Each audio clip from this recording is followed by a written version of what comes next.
कार्तिकेय और गणेश के अलावा भगवान शिव और माता पार्वती की एक पुत्री भी थी।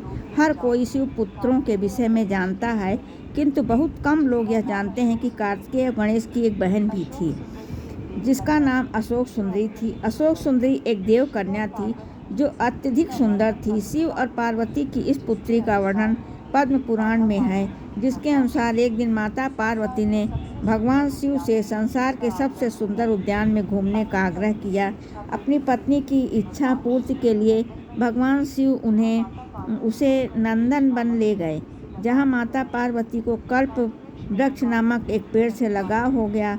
कल्प वृक्ष मनोकामनाएं पूर्ण करने वाला वृक्ष था, अतः माता उसे अपने साथ कैलाश ले आईं और अपने उद्यान में स्थापित किया। एक दिन माता अकेले ही अपने उद्यान में सैर कर रही थी, क्योंकि भगवान भोलेनाथ अपने ध्यान में लीन थे।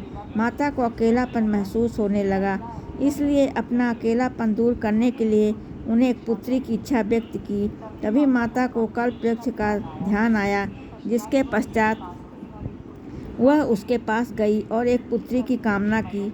चूँकि कल्प वृक्ष मनोकामना पूर्ति करने वाला वृक्ष था, इसलिए उसने तुरंत ही माता की इच्छा पूरी कर दी, जिसके फलस्वरूप उन्हें एक सुंदर कन्या मिली, जिसका नाम उन्होंने अशोक सुंदरी रखा। उसे सुंदरी इसलिए कहा गया क्योंकि वह बेहद खूबसूरत थी।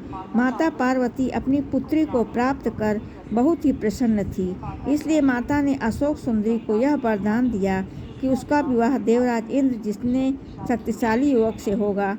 ऐसा माना जाता है कि अशोक सुंदरी का विवाह चंद्रवंशी ययाति के पौत्र नहुस के साथ होना तय था।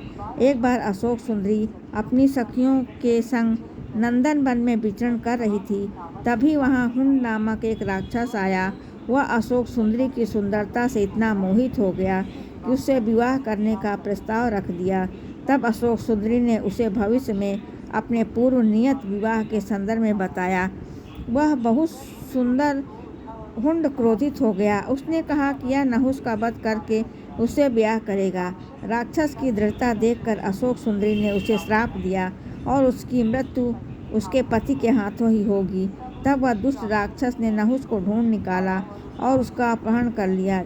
जिस समय हुंड ने नहुस को अपहरण किया था, उस वक्त वह बालक थे। राक्षस की एक दासी ने किसी तरह राजकुमार को बचाया और ऋषि वशिष्ठ के आश्रम ले आई। वहाँ उन्होंने लालन पोषण हुआ। जब राजकुमार बड़े हुए तब उन्होंने हुंड का वध कर दिया। इसके पश्चात माता पार्वती भोलेनाथ के आशीर्वाद से उसका विवाह अशोक सुंदरी के साथ संपन्न हुआ। बाद में अशोक सुंदरी को ययाति जैसा पुत्र और 100 रूपवती कन्याओं की प्राप्ति हुई। ययाति भारत के चक्रवर्ती सम्राटों में से एक थे और उन्हीं के 5 पुत्रों ने संपूर्ण भारत पर राज किया था। उसके 5 पुत्रों का नाम था पुरु, यदु, तुवर्सु, अनु और दुह। इन वेदों में पंचनंद कहा गया। यह अशोक सुंदरी की कहानी बेहद प्यारी और सुंदर है। इस कहानी को सावन मास में पढ़ने से बहुत सुख और समृद्धि प्राप्त होती है और भगवान शिव और पार्वती जी की असीम कृपा होती है। धन्यवाद।